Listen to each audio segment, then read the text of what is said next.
concluir esta serie de mensajes titulada Disciplina Espiritual. Hoy voy a compartir con ustedes el último sermón de esta serie. La próxima semana, Dios mediante, estaremos abordando ya otros temas. Bueno, el deseo y voluntad de Dios, hermanos, para todos y cada uno de nosotros es que vivamos la vida cristiana conforme a su voluntad. Y para ello dije la semana pasada que vamos a necesitar de echar mano de las disciplinas espirituales. Pero particularmente vamos a necesitar mucho de la ayuda del poder del Espíritu Santo para que sea posible vivir una vida cristiana exitosa. Hoy quiero hablar de un tema importantísimo y no es para menos. Esta serie tenía que terminar de alguna manera con un plato fuerte. Tenemos que cerrar esta serie, como dicen por ahí, con un broche de oro. Y hoy quiero hablar del tema, las armas espirituales. Las armas espirituales. ¿Cuáles son estas armas espirituales que Dios nos ha dado como creyentes para poder combatir? ¿Y cuáles son sus usos en la vida de todo creyente? Antes de ir a la lectura de la palabra de Dios, permítame decirle que en toda disciplina deportiva se compite. Y en toda competencia siempre hay un rival o un contrincante. Por lo tanto, sea cual sea la disciplina que practique el deportista, siempre será entrenado no solo para defenderse o contener el ataque de sus rivales, sino también para ir a la ofensiva, es decir, también para causar un cierto daño a sus oponentes, a fin de salir ganador o victorioso en la contienda, competencia o certamen. Y esto tiene mucha relación con lo que quiero compartirles en esta mañana. Esto se relaciona muy cercanamente con la vida cristiana, pues no solo es nuestro deber resistir, aguantar o defendernos de los constantes ataques que Satanás trae a nuestras vidas, sino también, de ser posible, queridos hermanos, usted y yo como creyentes y como iglesia estamos aquí para causar daño al reino de las tinieblas. Quiero que por favor abra su Biblia en la segunda carta a los Corintios. Segunda carta a los Corintios, capítulo 10, por favor. Y vamos a dar lectura a dos versículos de este capítulo. El apóstol Pablo, una vez más, hablando a la iglesia de Corinto. Si recordamos el contexto, una iglesia con muchos problemas de conducta. Evidentemente, Satanás está influyendo en el espíritu, en la actitud de estos creyentes. Y en el verso 3 y 4 dice lo siguiente: pues aunque andamos en la carne, mire eso, no militamos según la carne, porque las armas de nuestra milicia no son carnales, sino poderosas en Dios para la destrucción de fortalezas. Pablo dijo, aunque andamos en la carne, él hace referencia a la vida física del creyente, pero también dice, no militamos según la carne, ahora haciendo referencia a la vida o al estado espiritual del hombre que está sin Cristo. Dice Pablo, aunque andamos en la carne, no militamos según la carne. Y ahí hace referencia o menciona la palabra milicia o militar. Esta palabra militamos tiene referencia con la vida militar o con la vida de la milicia. Y ahorita vamos a ver qué significa esto. Pero antes de continuar, vamos a ir a Dios en oración. Y vamos a pedirle que durante estos minutos el Señor nos permita escuchar con atención su palabra, pero sobre todo que haga algo bueno, algo positivo en nuestro corazón, que nos cambie, que nos ayude, que nos haga victoriosos ante las situaciones que enfrentamos. Mi Dios, en esta tarde te pido primeramente que perdones todas nuestras faltas, nuestros pecados, en algo te hemos ofendido. Lávanos con tu sangre preciosa. Ahora pido, Espíritu Santo, que por favor nos des oídos atentos, corazones dispuestos para escuchar el mensaje de la palabra de Dios, y te pido que me uses, me despojo de mí mismo, haz de un lado mi humanidad y permíteme ser un instrumento útil en tus manos que pueda ser de ayuda y de edificación a la vida espiritual de mis hermanos. Bendice este tiempo, Señor. Ayúdanos, por favor, a ser atentos, porque lo pedimos y lo rogamos todo en nombre de Cristo Jesús. Amén y amén. Bien, vamos adelante, hermanos, porque el tiempo apremia, pero quiero decirle qué es lo que significa la palabra militar o militancia. Y esto se refiere a alguien que pertenece a la milicia o a las Fuerzas Armadas. Dicha persona ha sido instruida y adiestrada en diversas disciplinas o materias correspondientes a la vida militar, tanto teóricas como prácticas, tales como, por ejemplo, defensa personal, tácticas de supervivencia, pero principalmente el uso de armas. Como dato importante, el programa de adiestramiento y de adaptación militar en el Heroico Colegio Militar tiene una duración de 24 semanas, durante las cuales se les imparten en forma gradual y progresiva materias para que las y los estudiantes de procedencia civil adquieran paulatinamente conocimientos, habilidades y hábitos de organización, pulcritud, disciplina, así como aptitudes y actitudes propias de un estudiante militar. Se les inculcan valores y virtudes militares como el honor, la lealtad, el valor, la honradez, el patriotismo. Esto como datos, nada más para que nos demos idea de lo que significa ser un militar. ¿Y por qué lo menciono? Porque el apóstol Pablo nos dice aquí que aunque andamos en la carne, no militamos según la carne. Es decir, el apóstol Pablo nos dice, nosotros militamos para un ejército diferente, para el ejército del Señor. Amén. Pero todo militar ha sido instruido o ha sido entrenado, no solo para presentar defensa, sino también para atacar y contraatacar. Nosotros no estamos aquí solamente para vivir cuidándonos y protegiéndonos de los ataques de Satanás. La iglesia ha sido empoderada por medio del Espíritu Santo para también hacer daño al reino de las tinieblas. El problema es que muchas veces no estamos conscientes del poder que se nos ha conferido. No estamos conscientes del poder que el Señor nos ha otorgado para poder hacer daño a las tinieblas, para poder hacer daño al reino de Satanás. La iglesia hoy en día vive solo a la defensiva, sufriendo y padeciendo los ataques del enemigo. Querida iglesia, quiero que usted en esta mañana entienda que el Señor le ha empoderado y le ha dado armas espirituales a fin de que no solo se defienda de los ataques de Satanás, sino que también vaya hacia adelante en esta vida cristiana. Todo aquel creyente que desea vivir su vida haciendo la voluntad de Dios debe saber que su enemigo o su contrincante Satanás nunca de los nunca se rendirá. Él no conoce la paz, él no conoce la tregua, por lo tanto, él nunca cesará sus ataques contra usted. Por lo tanto, usted también debe estar siempre listo y preparado para hacer frente a las acechanzas y ataques de Satanás. Estas además de armas espirituales, porque hoy vamos a hablar de las armas espirituales, pero estas además de armas espirituales también son conocidas o también son mencionadas como disciplinas espirituales, pues a través de ellas el Señor forma y fortalece el carácter de todo cristiano a fin de que este cristiano pueda catapultarse al éxito, a la vida victoriosa que el Señor quiere darle. Ahora, hay una pregunta importante que debemos hacernos en esta mañana y es, ¿por qué Dios ha previsto darnos armas? Oiga, pastor, ¿qué no Dios es un Dios de paz? ¿Qué no Dios es un Dios de amor? Sí. Pero el Señor ha previsto darnos armas, porque resulta que Él en su soberanía y en su presciencia, en el conocimiento anticipado de todas las cosas, porque Él, además de ser presciente, Él es omnipresente, Él es omnisciente y Él es omnipotente, y Él en su conocimiento de todas las cosas, Él prevé que Satanás nos va a atacar.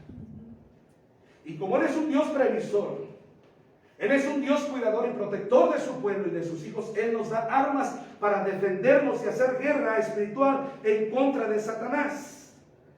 El Señor Jesús dijo en Mateo 12:11 que el reino de los cielos sufre violencia y solo los violentos lo arrebatan. Este mismo versículo en la traducción al lenguaje actual dice: desde que Juan el Bautista comenzó a predicar hasta ahora, el reino de Dios avanza desde sus enemigos, avanza a pesar de sus enemigos. Solo la gente valiente y decidida logra formar parte de él. Entonces Dios nos ha dado armas para lograr aferrarnos a la vida cristiana. Solo aquellos que logran aferrarse a las armas espirituales, solo aquellos que buscan aferrarse al Señor van a poder arrebatar el reino de los cielos. Y esto no tiene relación con la vida eterna, sin duda, hermano. No estamos hablando de la salvación.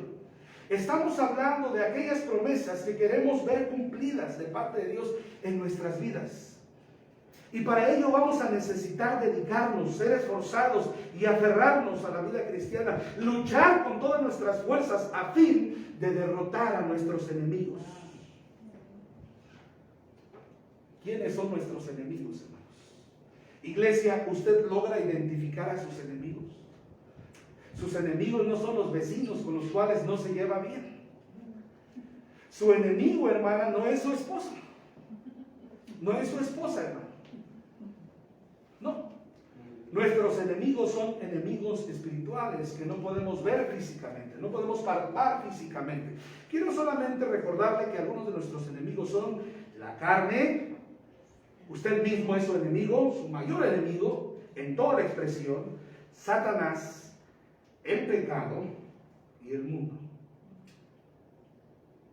La vida cristiana se debe vivir día con día, buscando del Señor, buscando luchar con las armas espirituales para vencer a estos acérrimos enemigos. Ahora, conociendo a nuestro enemigo, conociendo a nuestro enemigo. Nuestro enemigo, queridos hermanos, lo identificamos, sabemos que es Satanás. Primera de Pedro 5 nos dice que él es o anda más bien como un león rugiente buscando a quien devorar. Pero nuestro enemigo, queridos hermanos, es astuto, es hábil, es padre de mentira y es feroz.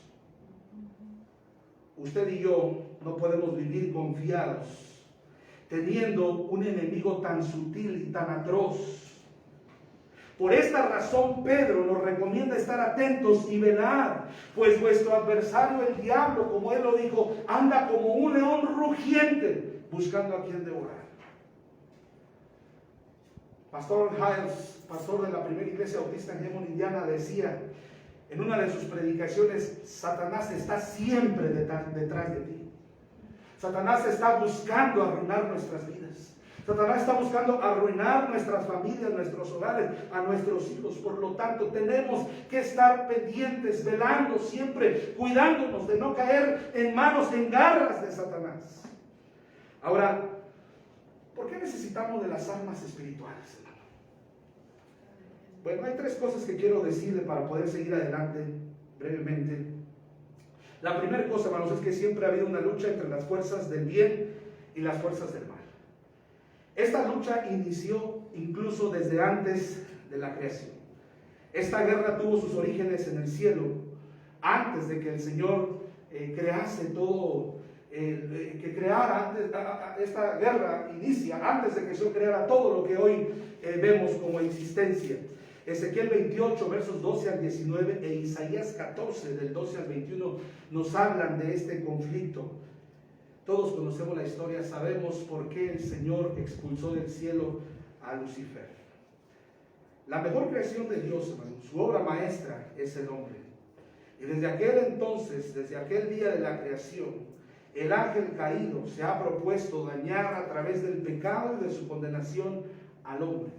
Por eso dice el Evangelio de Juan 10:10 que el ladrón no ha venido sino para hurtar, matar y destruir. Esa es la misión de Satanás en esta tierra: destruir la humanidad, hermanos.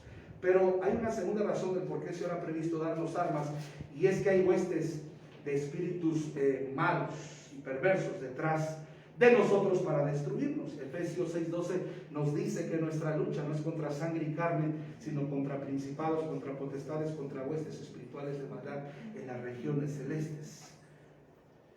Desde el momento en el que todos nosotros decidimos creer en Cristo Jesús, desde el momento en que el Señor vino a nuestras vidas, desde ese instante, Satanás nos ha declarado la guerra. Y usted y yo no vamos a vivir en paz en ningún momento, tal vez. Porque todo el tiempo Satanás va a venir a nuestras vidas para querernos destruir, para querernos afectar. El creyente, el Hijo de Dios, es el objetivo, es el blanco perfecto para Satanás. Número 3. Usted forma parte de un ejército celestial. Segunda de Timoteo 2, 3 y 4 nos enseña que todos nosotros como creyentes formamos parte de las Fuerzas Armadas Celestiales.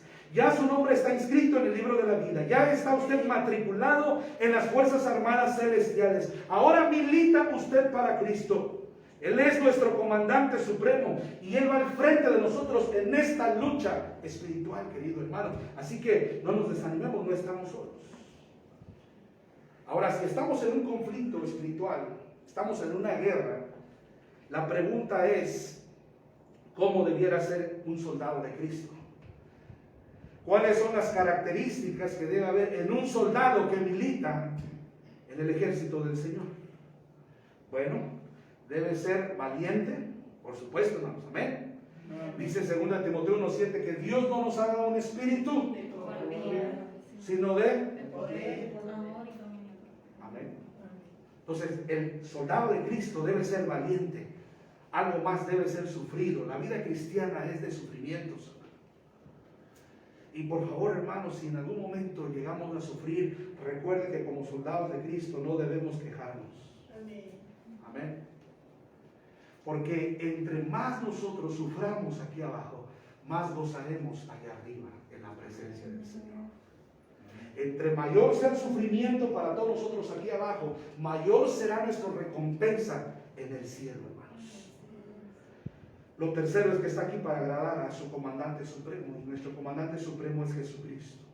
Así que estamos aquí para vivir, para agradar a Dios. Siguiente, un soldado de Cristo también es fiel a su causa. Es fiel a su causa, es fiel a su Señor, pero también es fiel a su encomienda, fiel a su misión, no la abandona, no se retira. Hace años escuchaba una excelente historia para ilustrar este punto, y es que dicen que en algún momento mandaron a un pelotón, y el pelotón está conformado por 13 soldados solamente. Enviaron a un pelotón a una misión especial, esto durante la Segunda Guerra Mundial. Cuando ellos se aproximan al punto al cual les habían indicado tomar, son recibidos por una ráfaga, por una gran lluvia de balas. Y entonces, por inercia, pues todos buscan cuidarse, salvaguardar su vida, pero es inevitable y algunos de estos soldados comienzan a morir. Uno de ellos se asusta demasiado, se espanta y, sorprendido por la muerte de sus compañeros, toma el teléfono que uno de ellos llevaba en sus espaldas. Este hombre también ya muerto, toma el teléfono y marca la base y le dice: capitán, por favor apresúrese. Muchos de nosotros están muriendo, estamos heridos y necesitamos refuerzos. Y el capitán le decía: soldado, por favor, mantenga su posición y siga disparando. Colgó el teléfono, volvió a su arma y siguió disparando. Pasó el tiempo y él comenzó nuevamente a desesperarse, los nervios le traicionaban, el miedo estaba apoderándose de él. Tembloroso nuevamente tomó el teléfono y volvió a marcar a la base: por favor, capitán, apresúrese, cada vez somos menos. El capitán le dijo: por favor, soldado, mantenga su posición y siga disparando. Regresó al arma y siguió disparando, y uno a uno de sus compañeros comenzaron a morir. Solo quedaba él. Tomó el teléfono y dijo: capitán, ya nada más quedo yo. Casi estamos perdiendo el punto en el cual usted nos pidió que viviéramos. Solo quiero decirle, capitán, que aquí estoy. El capitán le dijo: por favor, soldado, mantenga su posición y siga disparando. Regresó por última vez al arma. Se acabaron las municiones. Él dijo: ha llegado el momento de mi muerte. Cuando ya estaba por rendirse completamente, una mano lo tomó del hombro. Él estaba tirado, arrodillado en el piso, y él sintió una mano en su hombro, y cuando él volteó, era el capitán, y le dijo: bien hecho, soldado. Hizo su deber, mantuvo su posición. Y dice que en esos momentos comenzaron a llegar decenas de soldados y avionetas bombardeando el punto que tenían que conquistar. Esto es lo que el Señor nos pide, hermanos, como creyentes: hasta el día de su regreso. Ser fieles, mantener la posición y seguir disparando. Pero también un soldado de Cristo da su vida por el Señor. Hermano, es mejor morir siempre haciendo la voluntad de Dios que morir como un cobarde, abandonando la causa. Pero ahora bien, la vida cristiana, queridos hermanos, no es fácil, no es sencilla. La lucha y la guerra no son fáciles, hermanos, son difíciles. ¿Cómo sabemos que una guerra es difícil? Hay testimonios, archivos, películas, documentales, fotos y demás material que nos narran y nos describen lo duro, lo sangrienta, lo cruel, lo dolorosas y lo costosas que son las guerras. Por ejemplo, durante la Primera Guerra Mundial de 1914 a 1919 murieron 31 millones de personas. Imagínese usted. Durante la Segunda Guerra Mundial las cifras se duplicaron, casi se triplicaron. Durante la Segunda Guerra Mundial de 1939 a 1945 murieron 83 millones de personas. En una guerra hay heridos, hay dolor, miedo, llanto, muerte, devastación, ruina, pérdidas, victorias, triunfos. Con ello obviamente el alivio y la paz, pero muchas veces a costos muy altos. ¿Por qué le digo esto? Porque quiero que esté consciente, querido hermano, que si militamos para Cristo y estamos en una lucha espiritual, va a haber momentos difíciles en la vida cristiana. ¿Ven? En la vida cristiana esto es similar. Después de varios años de vida cristiana, he visto a muchos de nuestros hermanos en Cristo morir espiritualmente, ser heridos espiritualmente. Pero el lema de todo creyente, aun cuando las cosas están complicadas y son difíciles, debe ser este. Y este no solamente debe ser el lema de la vida cristiana, creo que este debería ser el lema de todo el tiempo, de toda la vida, de siempre. Persistir, resistir, pero nunca desistir. Un buen soldado de Jesucristo nunca desiste de la vida cristiana.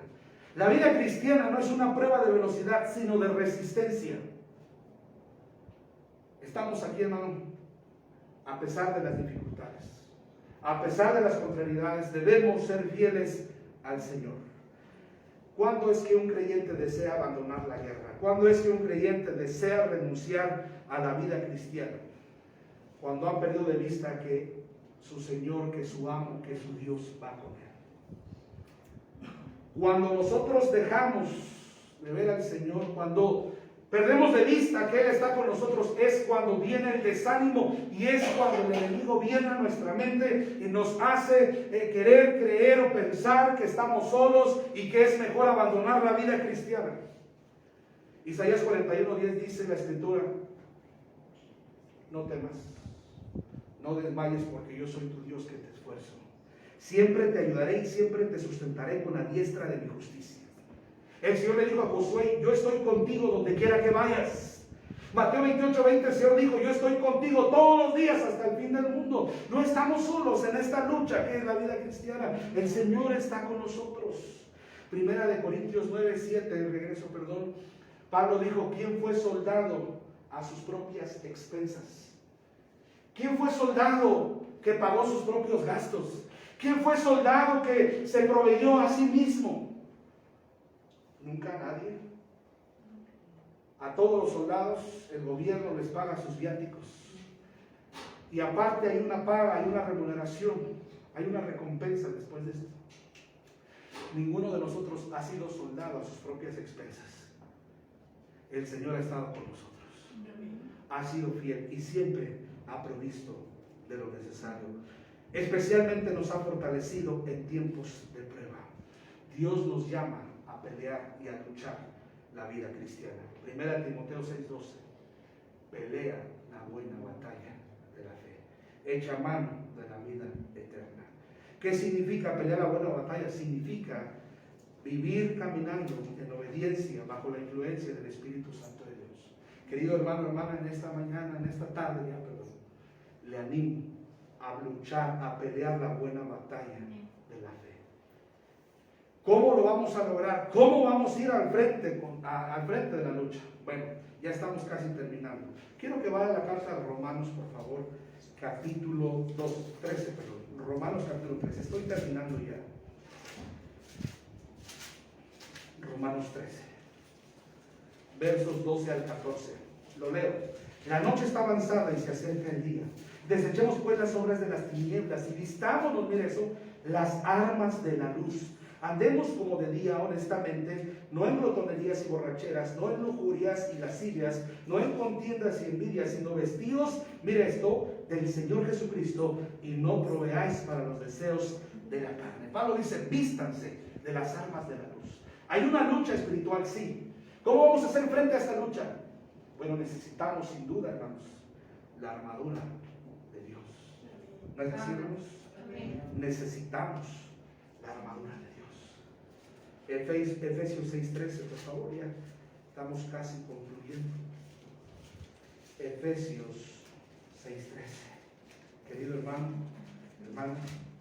no podrá ir a la guerra sin su armadura.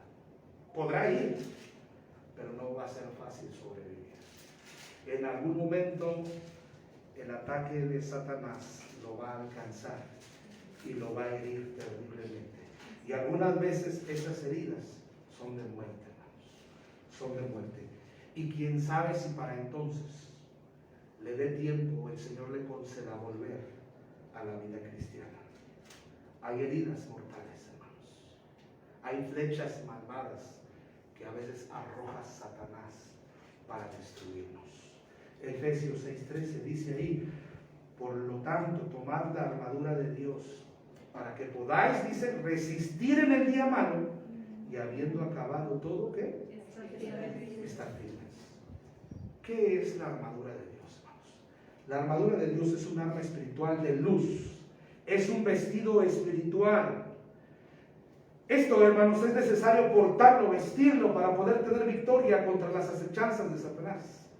Antes de ir a la guerra, todo soldado viste primeramente la armadura. No hay soldado que vaya a la guerra sin fusil. No puede usted luchar la vida cristiana y tener victoria sin vestir la armadura de Dios. Ahora bien, vamos a ver, hermanos, aquí algunos aspectos de la armadura de Dios. Esto es solo una serie completa, la armadura de Dios. Nos tomaría mucho tiempo estudiarla, pero nada más de manera general. Estas armas también son consideradas por la teología como las disciplinas espirituales. Esto es lo que un creyente debe hacer constantemente para evitar ser herido por Satanás. ¿Cuáles son las partes de la armadura de Dios? Nos los describe Efesios 6:14 al 18. Primeramente tenemos el cinto de la verdad. Viva y crea la verdad de Dios. El cinto de la verdad. Número 2, la coraza de la justicia. La justicia es nuestra defensa ante el acusador.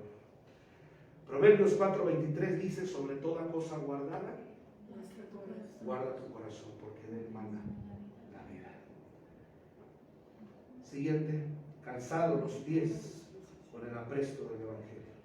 Nuestros pasos deben ser guiados por el Evangelio de Jesucristo. Creamos y vivamos el Evangelio. Esto también forma parte de la armadura de Dios. Siguiente, tomar el escudo de la fe. Esto también es otra serie, hermanos. La fe tiene 4 dimensiones. Tal vez nunca lo había escuchado. La fe tiene 4 dimensiones. ¿Qué significa esto? ¿Cuáles son estas 4 dimensiones? Desear, depender, disponer y disipar. Algún día Dios me va a permitir primeramente compartirles qué significa esto. La fe tiene que ser ejercitada en todos nosotros, hermanos. Una de las disciplinas en la cual muchos cristianos batallan es en esta área, en el área de la fe.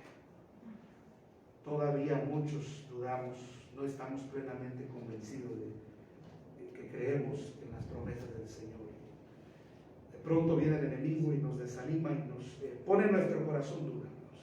Pero esto es parte de la armadura de Dios. Toma el escudo de la fe. Siguiente, vestíos el yelmo de la salvación. Es el nuevo nacimiento, la mente de Cristo, para pensar en las cosas buenas que vienen de parte de Él.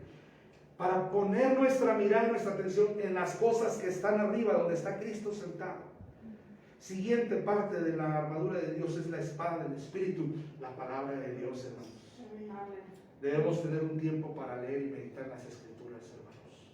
Usted decide el tiempo, cuánto tiempo lee, por dónde inicia, por dónde termina. Lo importante, hermanos, es la espada del Espíritu, que es la palabra de Dios. Tomarla muy en cuenta en nuestras vidas.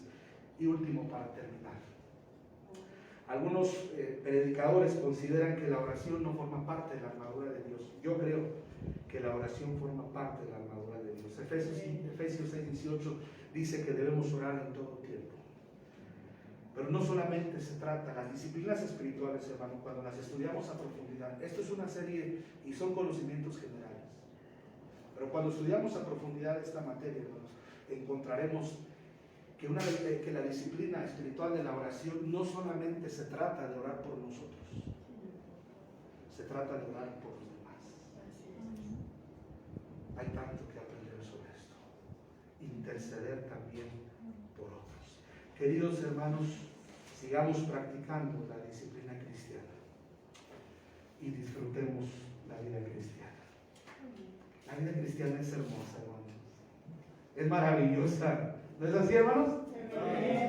De verdad, se lo digo con todo mi corazón. Ser cristianos es hermoso, maravilloso. ¿Sabe cuándo se nos complica la vida cristiana?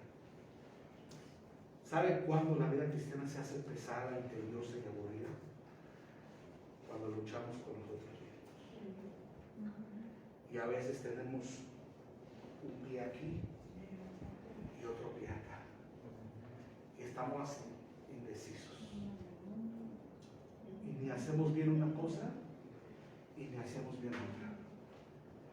Pero si usted decide vivir la vida cristiana con la ayuda de Dios, con la ayuda del poder del Espíritu Santo de Dios y practicando las disciplinas espirituales, le aseguro algo: usted va a disfrutar la vida cristiana. Va a ser feliz viviendo la vida cristiana. Vamos a orar.